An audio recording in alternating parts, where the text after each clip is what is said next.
Okey, Assalamualaikum dan selamat sejahtera semua. Untuk saiz tingkatan 3, bab 3 pengangkutan dengan subtopik pengangkutan dalam tumbuhan 3.3. Okey, dalam subtopik ini kita akan fokus kepada pengangkutan, sistem pengangkutan dan juga kepentingannya kepada tumbuhan.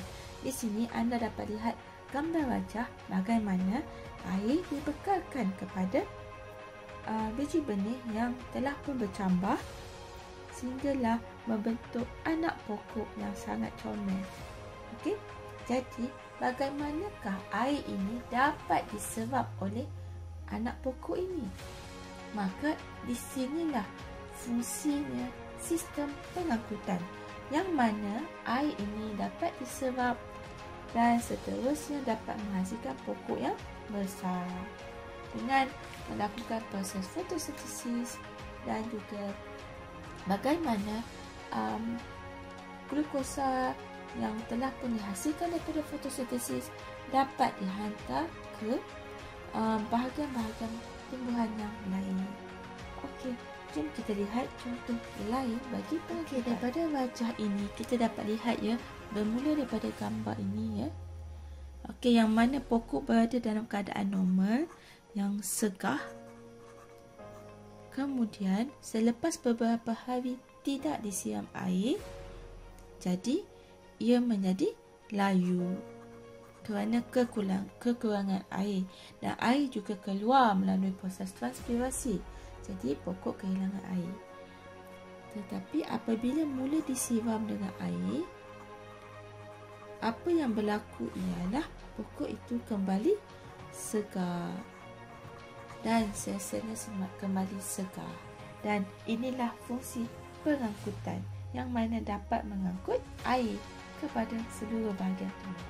Walaupun tumbuhan boleh menyerap dan mengangkut air ke seluruh bahagian, tetapi tumbuhan juga mengalami kehilangan air. Dan proses kehilangan air ini dinamakan sebagai proses transpirasi. Proses kehilangan air ini adalah dalam bentuk wap air, iaitu dalam bentuk gas, daripada permukaan daun ini ke persekitaran secara proses penyejatan. Okey, dan biasanya ia berlaku pada waktu yang panas. Okey, yang mana kalau kita lihat anak panah yang berwarna merah ini, air akan diserap oleh akar dan seterusnya sistem pengangkutan tumbuhan ini akan mengangkut air ke seluruh bahagian tumbuhan, termasuklah batang, daun dan juga pucuk.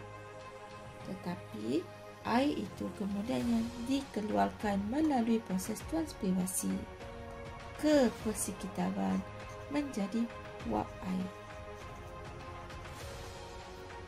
Dan proses ini dinamakan transpirasi, juga melibatkan proses penyejatan, iaitu air keluar menjadi wap air.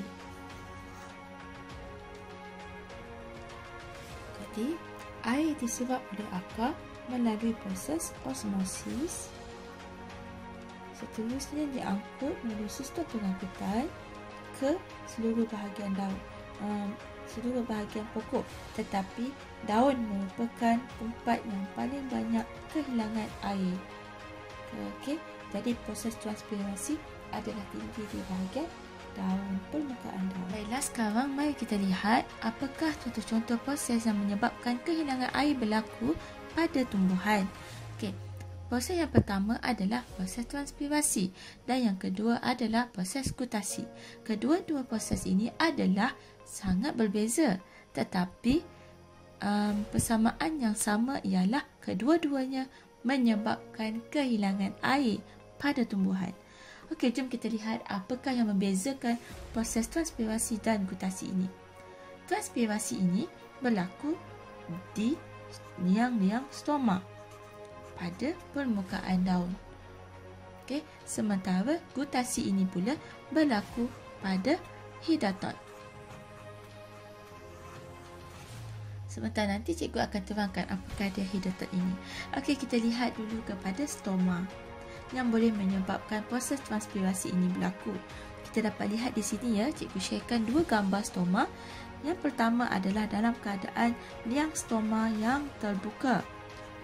Sementara gambar wajah yang kedua ini, liang stoma yang kelihatan tertutup. Okey, dan dalam keadaan liang stoma yang terbuka ini, kehilangan air adalah lebih tinggi, lebih banyak kehilangan air berbanding dengan dalam keadaan liang stoma tertutup yang kehilangan airnya adalah lebih rendah.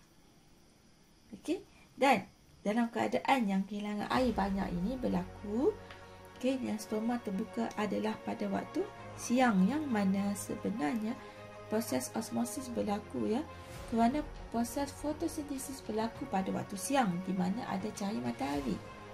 Jadi oleh itu berlaku proses osmosis dengan kehadiran glukosa yang banyak hasil daripada proses fotosintesis. Ianya berbeza apabila pada waktu malam. Okey, liang stoma adalah tertutup. Okey, sementara selain daripada waktu malam, liang stoma juga tertutup apabila dalam keadaan panas yang sangat terik. Okey, iaitu pada tengah hari yang terlalu panas. Okey, jadi ini pula berlaku, liang stoma perlu ditutup pada waktu ini kerana untuk meminimumkan kadar transpirasi yang mungkin berlaku dan akan menyebabkan kehilangan air lebih banyak. Jadi, liang stoma perlu ditutup pada waktu ini. Okey, itu adalah proses transpirasi, iaitu kehilangan air yang dalam bentuk wap air ke persekitaran melalui proses penyejatan. Okey, di liang stoma ya. Okey, yang kedua pula adalah proses gutasi yang mana berlaku pada hidetot. Apakah dia hidetot? Hidetot itu ialah liang-liang yang terdapat pada pinggir daun. Ada banyak liang-liang ini. Jadi air boleh keluar melalui liang hidetot ini.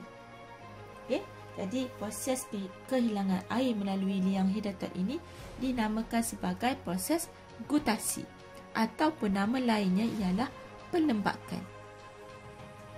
Jika anda menjumpai perkataan atau istilah pelembakan ini, ianya mempunyai maksud yang sama dengan gutasi. Okey, jadi mari kita lihat apakah dia gutasi ini. Gutasi ini ialah proses yang mana berlaku pada waktu malam. Giat berlaku pada waktu malam ataupun apabila pada waktu siang, tetapi dalam keadaan kelembapan udara yang tinggi. Dan of course juga pada waktu malam kelembapan udara adalah lebih tinggi kerana ketidakhadiran cahaya matahari. Okey, jadi apabila kelembapan udara tinggi, maka air tidak dapat disejat ke udara, ke persekitaran, ke atmosfer. Okey, jadi dia akan terkumpul di hidetot. Ataupun juga apabila kadar transpirasi adalah rendah. Okey, apabila kadar transpirasi rendah, maka jumlah air di dalam tumbuhan adalah lebih tinggi. Maka air akan dapat dikeluarkan melalui hidetot.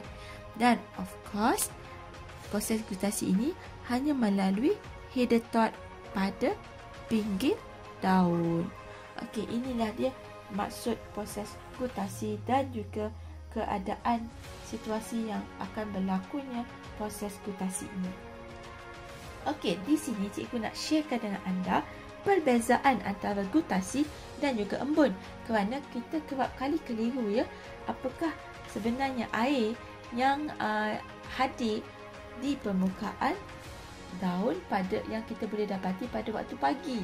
Okey, setelah menjalani proses sepanjang malam.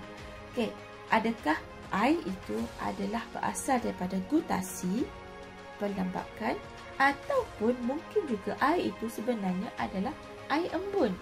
Jadi, apakah sebenarnya perbezaan antara air daripada gutasi, daripada hidetot dengan air embun? Okey, jom kita lihat sama-sama perbezaannya. Okey, jika gutasi ataupun pelembabkan ini berlaku pada waktu malam, embun juga berlaku hadir pada waktu malam.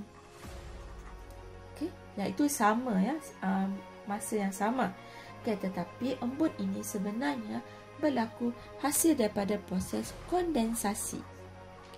Okey, proses yang sejuk di mana proses kondensasi ini gas akan bertukar menjadi air. Inilah dia proses kondensasi.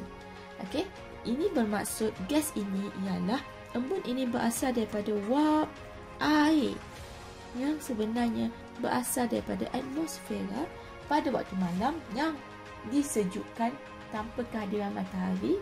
Okey, tanpa kehadiran cahaya matahari yang memancar terus, okey, yang memanaskan atmosfera itu.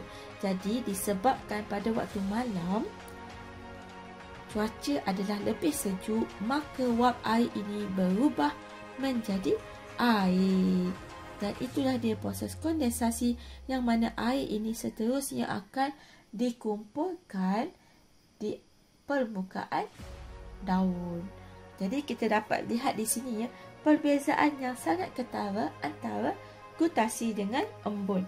Yang mana gutasi ini berasal daripada tumbuhan itu sendiri. Okey, kerana ia keluar daripada hidatat. Jadi dia berasal daripada tumbuhan itu sendiri. Tetapi embun pula berasal dari atmosfera. Okey, daripada atmosfera bumi pada waktu malam, iaitu daripada wap air. Okey, dari atmosfera bumi. Jadi inilah dia perbezaan embun dan gutasi. Okey, embun tidak akan menyebabkan kehilangan air. Okey, tidak ya. Tetapi gutasi dan pelembabkan ini memang menyebabkan kehilangan air. Okey, kehilangan air adalah tinggi apabila gutasi berlaku. Jadi, kita dapat lihat di sini kehilangan air disebabkan dua faktor, iaitu yang pertama adalah faktor transpirasi yang berlaku apabila liang stoma dalam keadaan terbuka, dan faktor yang kedua adalah gutasi yang berlaku pada waktu malam dan juga kelembapan udara yang tinggi. Okey, itu sahaja untuk menceritakan tentang proses yang menyebabkan kehilangan air. Okey, sekarang mari kita lihat apakah dia fotometer. Ketika tadi kita telah membicarakan tentang transpirasi, maka ini pula adalah alat untuk mengukur kadar transpirasi bagi tumbuhan itu. Okey, terdapat dua jenis fotometer yang kita boleh gunakan di dalam makmal. Yang pertama adalah fotometer jisim dan yang kedua adalah fotometer gelembung. Mari kita lihat dahulu fotometer jisim. Fotometer jisim ini melibatkan anak pokok yang direndamkan di dalam air di dalam kelalangkun. Okey, dan fotometer ini akan diletakkan minyak di atas permukaan air itu. Okey, dan ini adalah lapisan minyak. Okey, kenapakah lapisan minyak ini penting ya? Supaya air tidak akan tersejat keluar. Apabila ada lapisan minyak, air tidak dapat tersejat keluar daripada kelalangkun ini. Maka jika ada kehilangan air, maka kehilangan air itu adalah semata-mata disebabkan oleh pokok itu sendiri yang telah pun kehilangan menyerap air dan telah pun kehilangan air tersebut, bukan daripada penyejatan, kerana kita dah letakkan minyak ya, untuk mengelakkan penyejatan berlaku. Juga untuk fotometer gelembung juga kita letakkan lapisan minyak yang sama, okey, supaya minyak ini mempunyai fungsi yang sama dengan fotometer jisim.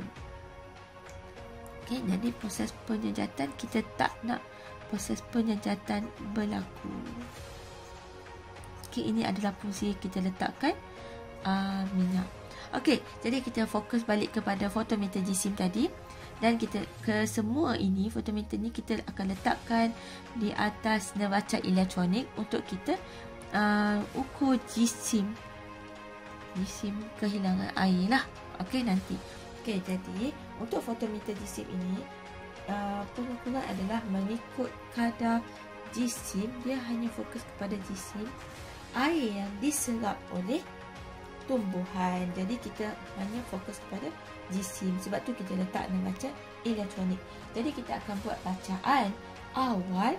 Okay, kita letak dan kita ambil bacaan awal, dan selepas beberapa jam, kita akan timbang semula untuk dapatkan bacaan akhir, di mana apabila bacaan akhir diambil, kemungkinan berlakunya kehilangan air yang tinggi. Okey, kerana air dalam keranang kod ini telah pun diserap oleh akar pokok dan seterusnya hilang keluar ke persekitaran melalui proses transpirasi. Okey, jadi inilah yang kita nak timbang. Jadi untuk menghitung kadar transpirasi, formulanya ialah perubahan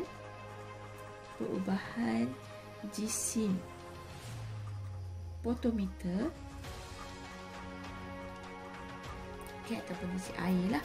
Okey, kita bahagikan dengan masa. Okey, dan perubahan jisim fotometer ini, jisim biasanya kita ukur dalam unit gram untuk ini, dan masanya pula kita biasa gunakan minit. Okey, jadi ataupun kaedahnya cikgu mudahkan lagi untuk anda nampak dengan jelas. Okey, perubahan ini melibatkan bacaan awal iaitu kandungan air, kandungan asal air tadi kita timbangkan dalam keadaan yang banyak, kita tolakkan dengan bacaan akhir. Okey, bacaan akhir apabila air telah pun kehilangan. Okey, dan seterusnya kita bahagikan dengan masa. Okey, sama juga macam tadi, bacaan awal tolak bacaan akhir ni unitnya adalah dalam gram dan masa adalah dalam minit.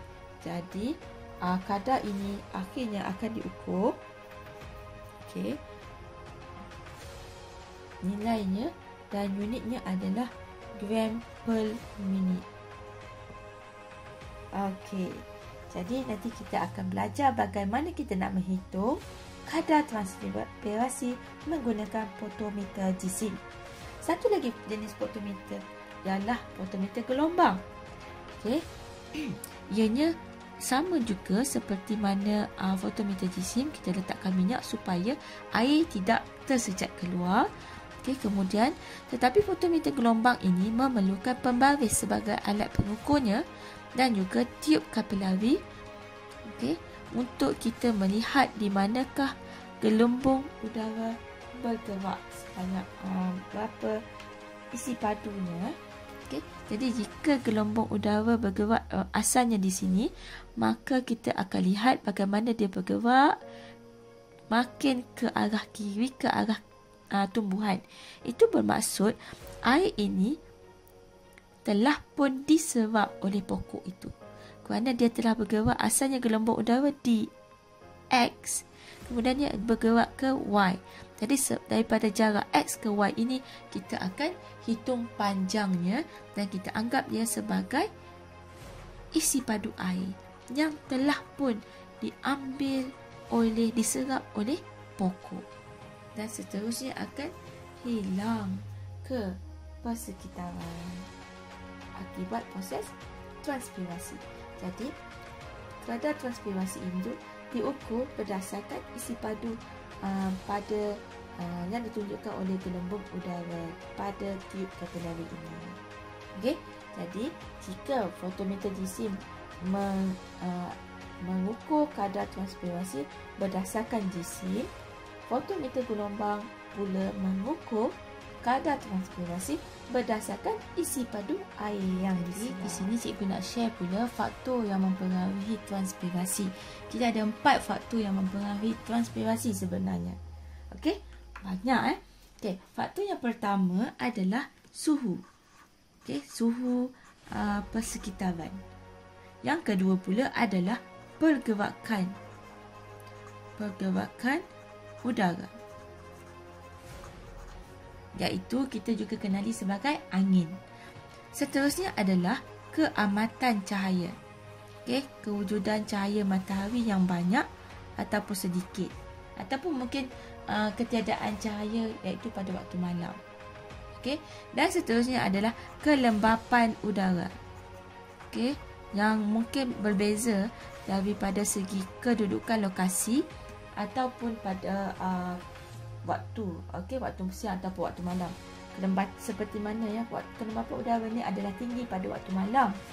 Okey, kerana ketidakhadiran cahaya matahari yang memancar, dan ianya adalah lebih rendah pada waktu siang kerana ada cahaya matahari. Jadi kelembapan udara itu rendah.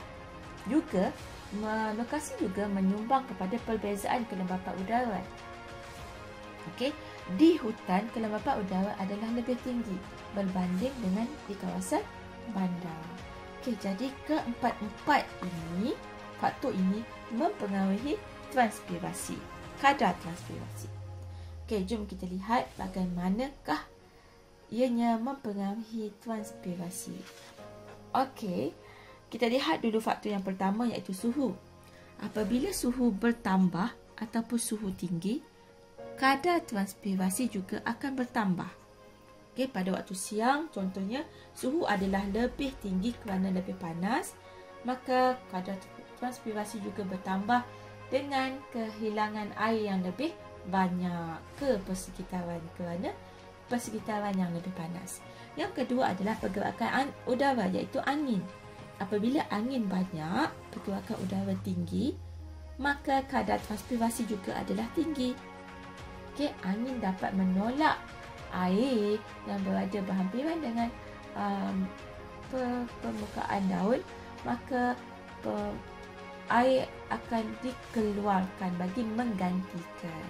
Okay, jadi semakin kuat angin, maka semakin banyak kadar transpirasi, semakin tinggi dan semakin banyak air terhilang ke persekitaran. Okey, faktor yang ketiga adalah keamatan cahaya. Okey, apabila cahaya semakin banyak, okey, ataupun bertambah, maka kadar transpirasi juga akan bertambah. Okey, apabila cahaya banyak, jadi kehilangan air juga akan bertambah. Dan seterusnya adalah kelembapan udara. Kelembapan udara yang tinggi pada waktu malam, okey, ataupun pada waktu hujan ataupun di kawasan hutan, maka kadar transpirasi adalah berkurang. Ini berbeza dengan yang lain ya. Yang lain sebenarnya kadar transpirasi bertambah, tetapi bagi kelembapan udara apabila ianya tinggi iaitu dia lembap, maka kadar transpirasi adalah rendah. Tetapi kadar transpirasi akan bertambah apabila kelembapan udara rendah iaitu kering. Okey, jadi kita dapat lihat di sini 4 faktor yang mana mempengaruhi kadar transpirasi. 4 faktor yang telah pun kita pelajari dapat dibuktikan dengan 4 eksperimen yang kita akan pelajari pada hari ini. Okey, eksperimen yang pertama adalah memfokuskan kepada faktor suhu. Okey, mengkaji kesan suhu terhadap kadar transpirasi. Seperti mana yang kita sedia maklum, semakin tinggi suhu ataupun semakin bertambah suhu atau semakin meningkat suhu, jika perkataan yang anda boleh gunakan, okey, jika kita gunakan tinggi, maka kita gunakan tinggi atau rendah bagi the next pemboleh ubah ya. Jadi semakin tinggi suhu, maka semakin tinggi jugalah kadar transpirasi. Okey, kita boleh lihat di sini. Okey, apabila fotometer ini diletakkan pada bilik yang sejuk ataupun bersuhu rendah ataupun dalam bilik yang beraircon berhawa dingin, maka kita akan dapati suhu yang lebih rendah. Manakala jika fotometer ini diletakkan dalam bilik yang panas tanpa pendingin hawa, maka suhu yang lebih tinggi dapat dicatat. Jadi C ini adalah suhu rendah dan D pula adalah suhu yang tinggi. Okey, jom kita hitung sama-sama. Okey, kadar transpirasi bagi kedua-dua ini. Okey, untuk suhu rendah, awal eksperimen adalah 200 gram. Jadi 200 gram ini kita tolakkan dengan akhir eksperimen. iaitu 176. Okey, dan ini adalah dalam gram. Dan kita bahagikan dengan kadar transpirasi ini adalah dilakukan selepas 3 jam. Tapi kita nak hitung dalam unit minit. Maka kita perlu 3 jam ini kita perlu darabkan dengan 60 minit untuk mendapatkan nilai dalam minit. Okey, formula ini kita akan gunakan seperti mana formula yang telah pun cikgu ajar kepada anda sebentar tadilah. Bacaan awal tolak dengan bacaan akhir dan unitnya adalah gram minit. Okey, jadi apabila eksperimen ini dilakukan dalam masa 3 jam, maka perlu ditukarkan kepada minit. Okey, jadi kita boleh hitung bacaan awal. Kita hitung ya sama-sama. 200 tolak 176. Okey, kemudian kita bahagikan dengan 3 darab 60. So, jawapannya ialah 0.13. Okey, cikgu bundakanlah ya. Gram per minit. Okay, anda boleh tulis per minit ataupun G min negatif 1. Okay, mana-mana pun boleh. Okay, untuk yang kedua pula ialah 200 tolak 150 gram dan kita bahagikan dengan 3 jam darab dengan 60 minit. So, kita dapat 200 tolak dengan 150 dibahagikan dengan 3 darab 60. So, bersamaan dengan 0.28.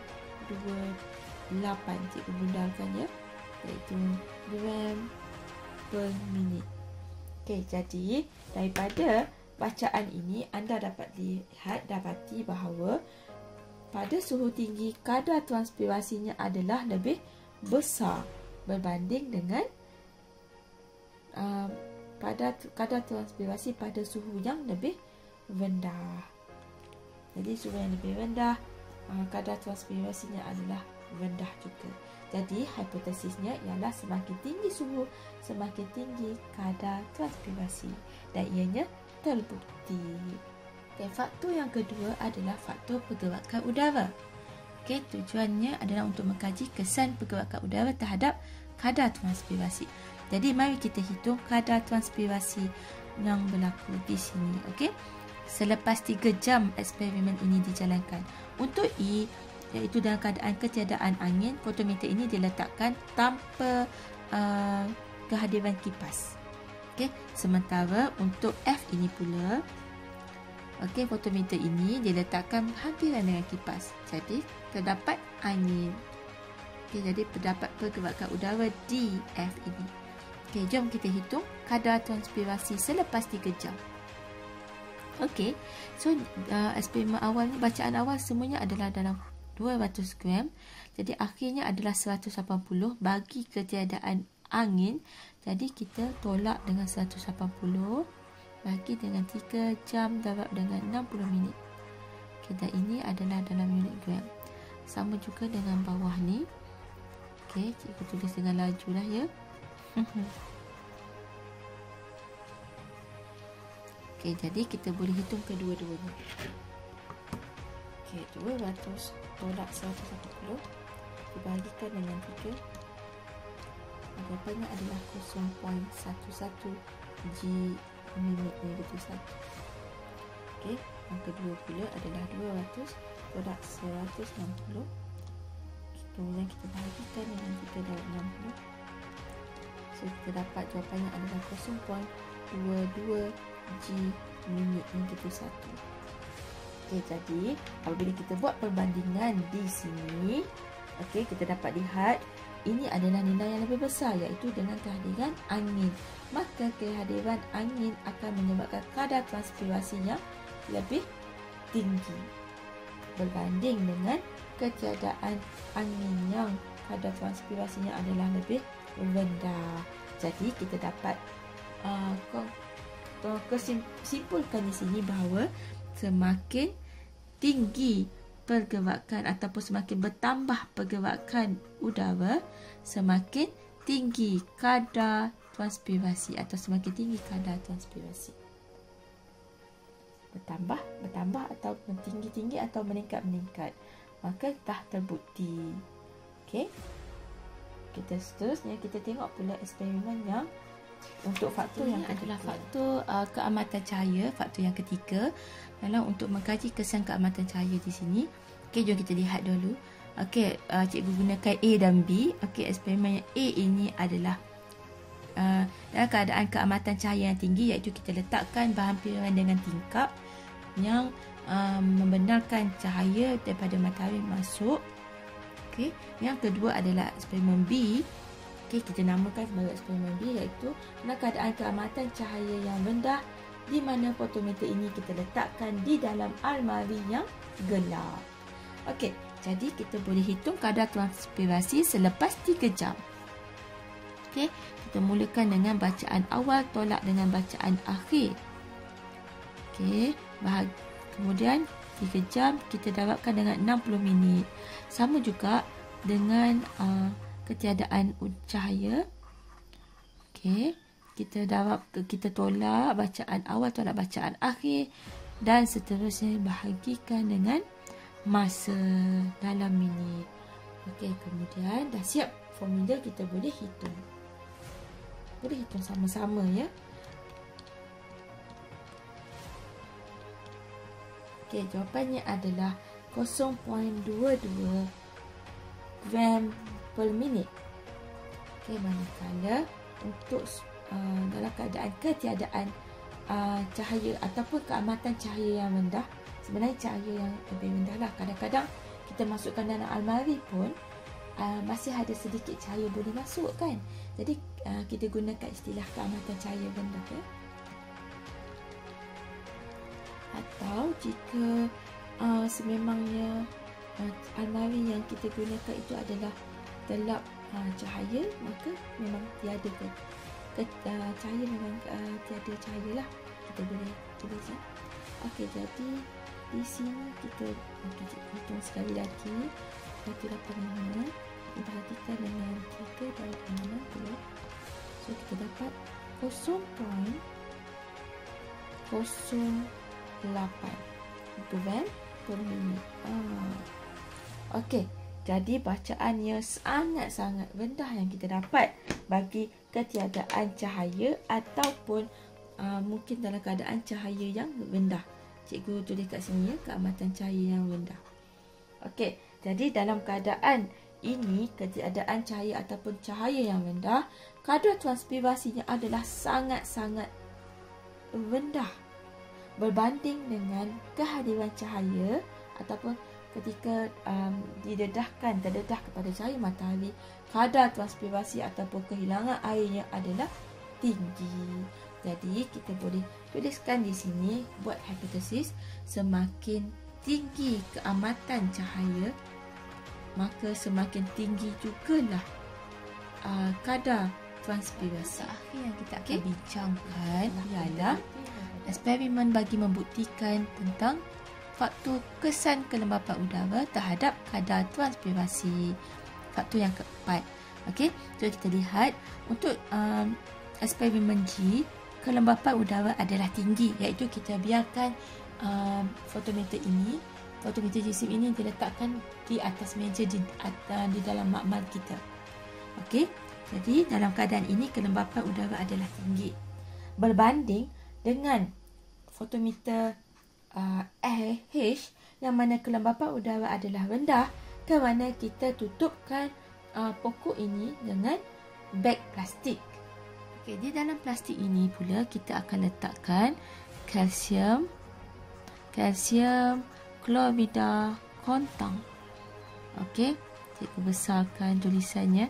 Okey, apakah fungsi kalsium klorida kontang ini? Supaya dia dapat menyerap kelembapan. Jadi kita dapat hasilkan keadaan ataupun situasi di mana kelembapan udara yang rendah bagi pokok ini. Maka kita dapat nampak bezalah di sini. Kelembapan udara yang tinggi kerana persekitaran kita mempunyai uap air yang banyak. Okey, tambahnya di Malaysia kan. Jadi kelembapan udara adalah tinggi berbanding dengan yang H ini yang diletakkan kalsium klorida kontang yang menyerap kelembapan, menyerap air. Okey, maka menyerap air ataupun kita boleh tulis sebagai kelembapan, maka kita dapat hadirkan situasi kelembapan udara yang rendah. Okey, jadi sekarang ini mari kita lihat bagaimanakah kelembapan udara ini dapat memberi kesan kepada kadar transpirasi. Jom kita hitung sama-sama hasil daripada eksperimen ini yang cikgu sharekan dengan anda. Okey, kita buat operasi macam sebelum tadi. Okey, bacaan awal tolak dengan bacaan akhir, kemudian dibahagikan dengan masa yang ditukarkan kepada unit minit. Okey, jam nak tukar kepada minit perlu didarabkan dengan 60.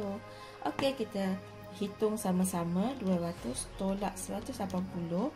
Okey, kemudian kita bahagikan dengan masa yang di dalam dalam minit-minit. Jadi kita dapat 0.11 gram minit negatif 1. Sementara bagi kedua iaitu kelembapan udara yang rendah, 200 ditolakkan dengan 162 dan seterusnya kita bahagikan dengan 180. Okey, cikgu darab siap-siap. Jadi kita dapat 0.21 dibundalkan. Okey, dapat. Jadi kedua-dua ini jika kita bandingkan, kita akan dapat bacaan yang ini kelembapan udara yang rendah ini adalah lebih besar. Maka kelembapan udara lebih rendah, kadar transpirasi adalah lebih tinggi. Okey, rendah lebih tinggi. Berbanding dengan kelembapan udara yang tinggi, okey, bacaan kadar transpirasinya adalah lebih rendah. Jadi ia terbaliklah, kalau tinggi ini rendah, kalau rendah ini tinggi. Maka untuk hipotesisnya, semakin gunakan pen yang berbeza warna, semakin tinggi kelembapan udara, maka semakin kita gunakan istilah rendah kadar transpirasi. Atau kalau anda nak gunakan istilah semakin bertambah kelembapan udara, jadi semakin berkurang kadar transpirasi. Ataupun anda juga boleh menggunakan semakin meningkat kelembapan udara, semakin menurun kadar transpirasi. Okey, jadi ianya terbaliklah. Okey, dan ini telah membuktikan bahawa kelembapan udara mempengaruhi kadar transpirasi. Di keempat eksperimen ini kita dapat membuktikan keempat faktor ini yang mempengaruhi transpirasi. Okey, berdasarkan kita dapat membuktikannya berdasarkan pengiraan kadar transpirasi menggunakan formula perubahan fotometer jisim dibahagikan dengan masa. Okey, sekarang cikgu nak sharekan apakah dia berkas vaskular. Berkas vaskular ini ialah dua saluran yang penting yang mana membantu dalam sistem pengangkutan tumbuhan. Okey, dan jom kita lihat apakah dia berkas vaskular yang wujud pada pokok. Okey, yang pertama adalah batang.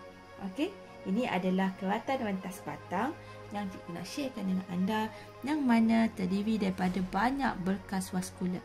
Keseluruhan ini adalah berkas vaskular. Okey, yang mempunyai dua saluran yang penting yang kita akan bincangkan nanti. Okey, ini pula ialah daun, keratan rentas daun yang juga mempunyai berkas vaskular. Okey, pada daun ini.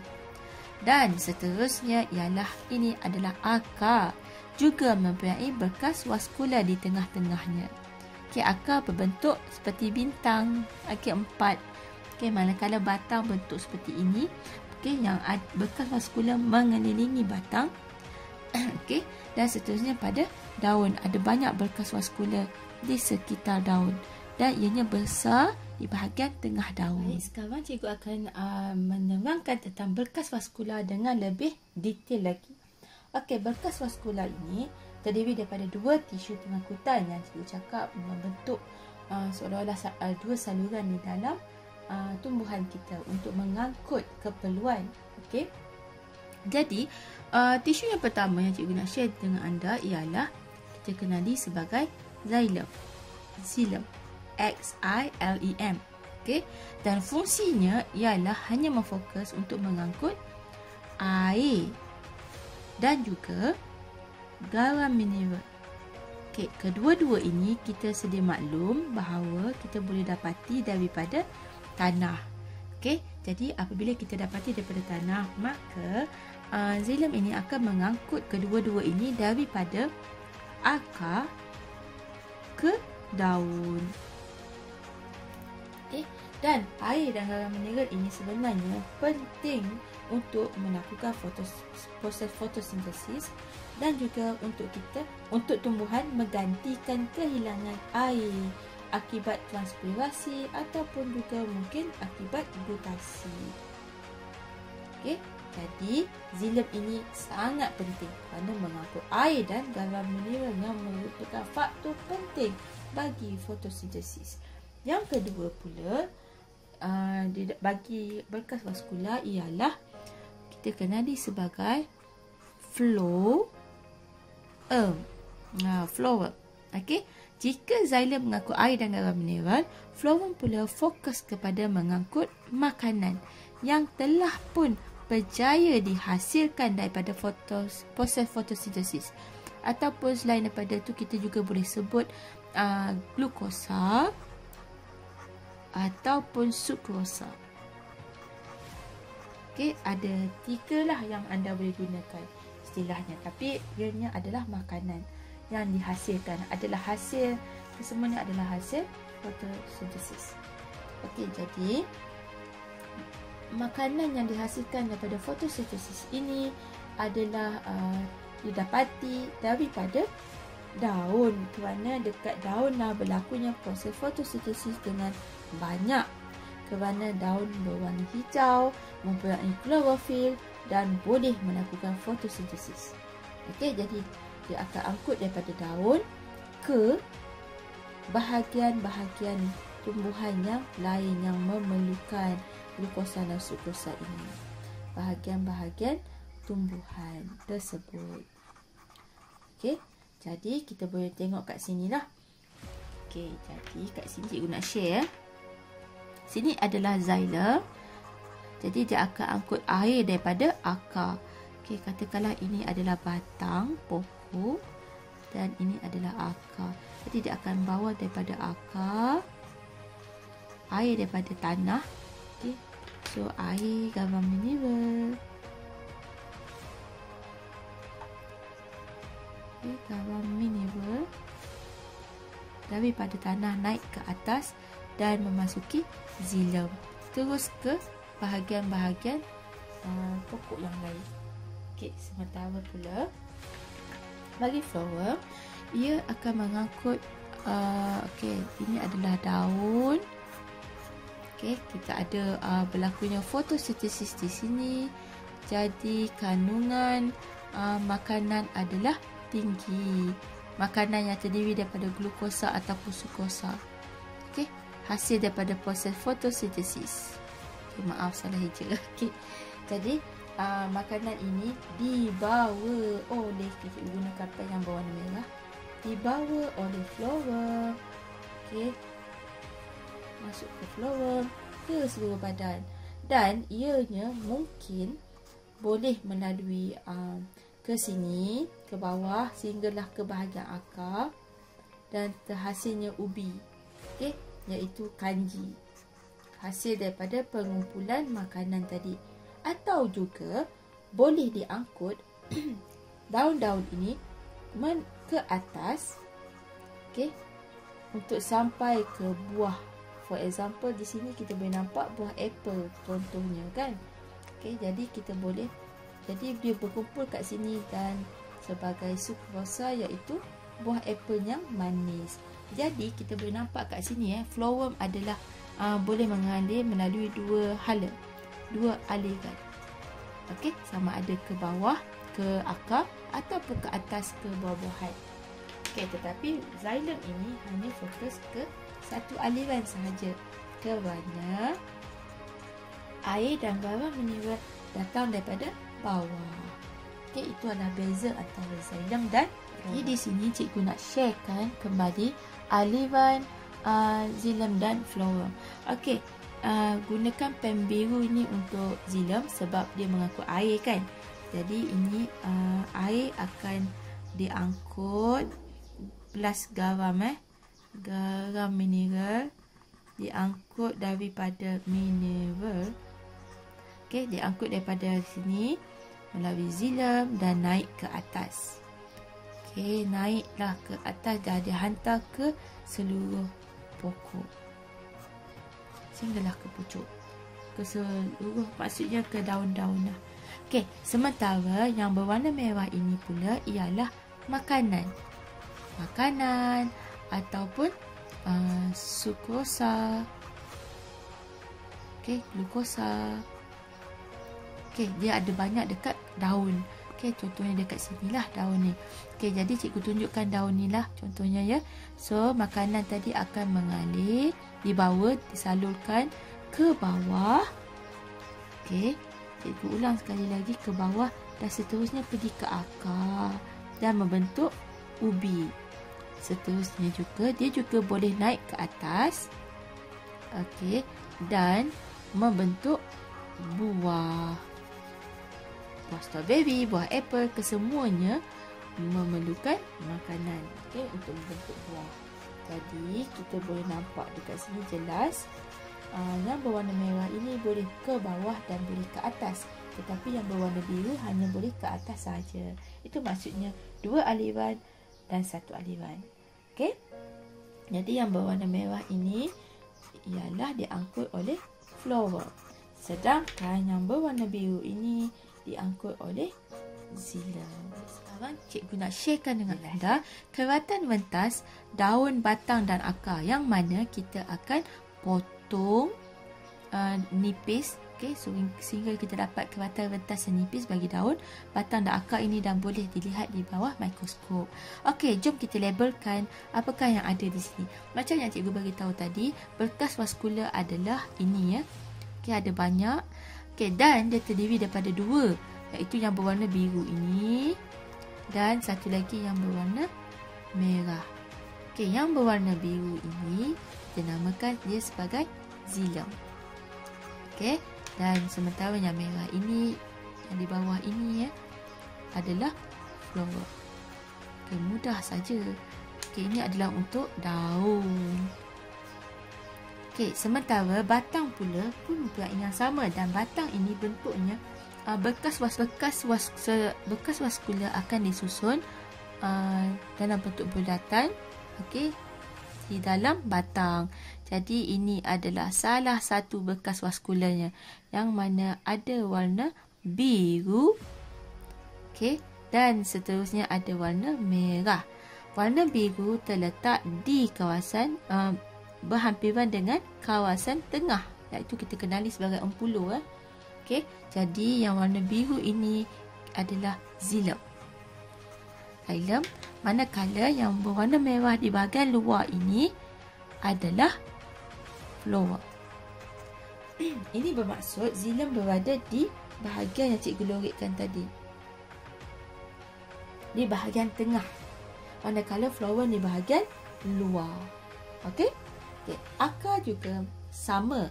Okay, yang berwarna biru yang berada di tengah-tengah ini, tengah-tengah akar ini adalah xilem. Sementara yang di luar, yang berhampiran dengan permukaan luar akar ialah flower. Jadi kita boleh nampak di tengah ada saluran xilem, di luar pula flower. Jadi sekarang cikgu nak share 2 eksperimen untuk membuktikan bahawa xilem ini mengangkut air dan juga flower mengangkut makanan. Jom kita lihat dulu laluan air. Okey, eksperimen laluan air dalam tumbuhan. Okey, kita sediakan satu pokok keembung yang kita rendamkan di dalam larutan iosin. Larutan iosin ini berwarna merah. Okey, sebab kita nak tengok apa yang berlaku. Okey, selepas 30 minit daun, batang dan juga akar pokok ini kita potongkan nipis-nipis untuk dapatkan keratan wentas. Seperti mana yang kita dapat cikgu tunjukkan tadilah. Keratan wentas ini kita boleh lihat di bawah mikroskop. Yang mana kita nak tentukan atau kita nak kenal pasti ada tak bahagian tisu yang berwarna merah. Jadi bila kita lihat balik di bawah mikroskop, bahagian yang berwarna merah ialah bahagian xilem, iaitu di bahagian tengah. Okey, contohnya macam tadilah, ini bekas vaskular. Okey, ini tengah kan. Okey, jadi yang berwarna merah, yang menjadi warna merah kerana iosin ini adalah di bahagian xilem tadi. Okey, di bahagian tengah saja. Di bahagian phloem tidak berwarna merah iosin. Ini bermaksud air iosin tadi hanya memasuki kawasan xilem sahaja. Okey, jadi kesimpulan yang kita dapat buat ialah xilem sememangnya merupakan laluan air dalam tumbuhan dan dia mengangkut air juga garam mineral daripada akar ke. Cikgu nak sharekan juga dengan anda eksperimen jika kita menggunakan larutan berwarna yang lain selain daripada larutan iosin yang berwarna merah. Okey, di sini adalah warna-warna pelangi. Okey, merah, jingga, kuning, hijau, biru, indigo dan juga ungu. Dan hasil akhirnya anda dapat lihat jelas kat sini. Okey, sadavi ini, okey, ini adalah sadavi yang kita rendamkan dalam 7 larutan warna pelangi. Okey, mempunyai 7 warna yang berbeza. Okey, akhirnya sadavi ini berwarna merah. Okey, ini berwarna orange, kuning, hijau. Semakin hijau, dia dah memang hijau tapi makin hijau. Dan warna biru, biru gelap dan seterusnya ungu. Jadi ini membuktikan bahawa okey, pengangkutan air di dalam tumbuhan itu adalah betul melalui batang dan of course lah melalui xilem apabila kita buat kerawatan rentas untuk dilihat di bawah mikroskop. Jadi warna-warna sadavi ini akan sama warna dengan warna larutan yang digunakan. Eksperimen yang kedua untuk berkas vaskular ini ialah untuk mengkaji laluan makanan. Okey, kita tahu laluan makanan ini diangkut oleh phloem dan phloem pula di dalam bekas vaskular. Okey, contohnya di sini bagi batang phloem adalah di kawasan yang cikgu lorikkan yang berwarna biru ni. Ataupun kalau dekat akar, okey, phloem adalah di kawasan yang cikgu lorikkan warna biru ni. Ini adalah kedudukan phloem, iaitu di bahagian berhampiran dengan luar, permukaan luar batang ataupun akar ataupun daun. Okey, jadi sekarang ini eksperimennya kita toreh sedikit batang pokok. Okey, kemudian kita buangkan lapisan kulit luar. Lapisan kulit luar yang mempunyai phloem. Okey, sebab kita tahu ini berhampiran dengan luar kan. Jadi kita buang. Okey, jadi kita bermaksud kita buang phloem ini. Okey, kemudian kita siram pokok ini, kita letakkan di bawah cahaya matahari. Jadi dia terima cahaya, dia terima air. Jadi boleh berlaku proses fotosintesis. Apabila berlaku proses fotosintesis, okey, jadi apa yang dapat dihasilkan ialah makanan. Okey, makanan yang macam cikgu cakap tadi dalam bentuk glukosa. Okey, dan seterusnya boleh ditukarkan kepada sukrosa. Okey, jadi makanan ini akan diangkut oleh phloem, betul kan? Tetapi apabila, okey, so ini daripada katakanlah ini adalah daun. Jadi dia diangkut melalui phloem, tetapi apabila sampai dekat pergelangan yang telah pun kita buang tadi, kita telah pun buang phloem. Jadi tiada yang dapat mengangkut makanan tersebut. Okey, jadi hasil akhirnya apa yang kita dapati nanti ialah, okey, cikgu akan lukiskan guna pen yang berwarna coklat. Okey, dan ini adalah batang pokok. Ini adalah batang berserta kulit lah ya. Dan ini adalah batang tanpa kulit. Dan di bahagian atas ini batang dia akan menjadi seperti ini. Berlaku pembekakan di sini. Tetapi tidak berlaku pembengkakan di sinilah, hanya berlaku di atas kerana makanan tidak dapat diangkut dan dia terstuck. Dia berkumpul di kawasan ini. Okey, berkumpul di sini. Jadi berlaku pembengkakan di kawasan yang telah pun kita potong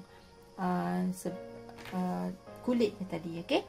Jadi kesimpulan yang kita dapat buat membuktikan bahawa flowworm ini sememangnya mengangkut makanan di dalam tumbuhan. Kerana kalaulah flowworm ini dibuang tetapi makanan masih tetap boleh diangkut seperti biasa, itu bermaksud flowworm tidak terlibat. Okey, tetapi apabila flowworm dibuang, berlaku situasi seperti ini. Okey, yang mana makanan didapati berkumpul di sini. Okey, jadi telah pun membuktikan bahawa flowworm memang mengangkut makanan ke bahagian-bahagian tumbuhan. Seterusnya, ini adalah subtopik terakhir untuk bab 3 ini, iaitu subtopik 3.5, iaitu kita nak membandingkan sistem peredaran darah dalam haiwan dengan sistem pengangkutan dalam tumbuhan. Okey, jadi cikgu nak highlightkan di sini, bagi haiwan peredaran darah, tapi bagi tumbuhan kita sebut sebagai sistem pengangkutan. Okey, apakah yang sama sebenarnya bagi kedua-dua ini, peredaran darah tumbuhan dengan pengangkutan tumbuhan? Okey, kedua-duanya sebenarnya adalah merupakan sistem pengangkutan yang mengangkut bahan-bahan yang penting. Okey, cikgu gunakan istilah bahan-bahan yang penting bagi haiwan dan juga bagi tumbuhan tersebut. Okey. Yang seterusnya pula yang sama ialah ianya dapat mengangkut, kedua-duanya dapat mengangkut air, okay, dan juga dapat mengangkut nutrien yang diperlukan oleh haiwan dan tumbuhan, juga bahan-bahan terlarut yang lain. Okay. Dan seterusnya, kedua-dua ini juga adalah sama kerana ianya wujud dalam organisma yang kompleks. Okay. Iaitu haiwan yang kompleks dan tumbuhan yang kompleks. Okey, tetapi terdapat banyak perbezaan juga bagi peredaran darah dan pengangkutan tumbuhan ini. Okey, jom kita lihat satu persatu ya. Okey, bagi haiwan, okey, sistem bertiup, strukturnya terdiri daripada sistem bertiup dengan jantung dan juga mempunyai kehadiran injap. Okey, tetapi bagi tumbuhan tanpa injap. Okey, tanpa. So, kedua-duanya adalah bersalur ataupun bertiup, tetapi satunya dengan injap, yang ni tidak ada injap. Okey, yang kedua adalah jenis saluran salur pengangkutannya. Untuk haiwan, okey, kita ada arteri, ada vena dan juga kapilari darah. Okey, ada 3 yang penting sebagai saluran. Tetapi bagi tumbuhan hanya ada 2 sahaja salurannya, iaitu xylem dan juga flora. Okey, nampak kan namanya berbeza dan bilangan juga berbeza. Okey, dan juga perbezaan daripada segi sambungan antara salur pengangkutan. Okey, bagi sambungan ketiga-tiga ini, iaitu arteri, vena dan kapilari darah ini bersambung. Okey, the keyword is bersambung dan menjadi satu, macam cikgu cakap tadilah, satu saluran yang berterusan. Okey, maksudnya arteri, kapilari darah, vena. Kemudian ke jantung, ke arteri, kapilari darah dan vena, dan ke jantung semula. Maksudnya sentiasa berterusan dan dia beredar dalam satu circle yang sama. Tetapi bagi sistem pengangkutan tumbuhan, ianya ialah tidak bersambung langsung, berasingan xylem dan flora ini. Macam yang cikgu share gambar tadilah, berasingan, dan ianya terdiri daripada 2 saluran yang of course macam cikgu cakap tadi berasingan. Okey, contoh yang berasingan tadi, jom kita tengok. Ini dia. sebelah ni adalah xylem dan sebelah ni adalah phloem, yang mana dia wujud bersebelahan di dalam satu berkas vaskula. Jadi itulah perkongsian kita untuk subtopik 3.4 dan 3.5 bagi bab 3 sains tingkatan 3. Okey, go green. Selamatkan planet kita, pelihara hutan kita. Jangan lupa like dan subscribe video ini. Bye semua. Bye.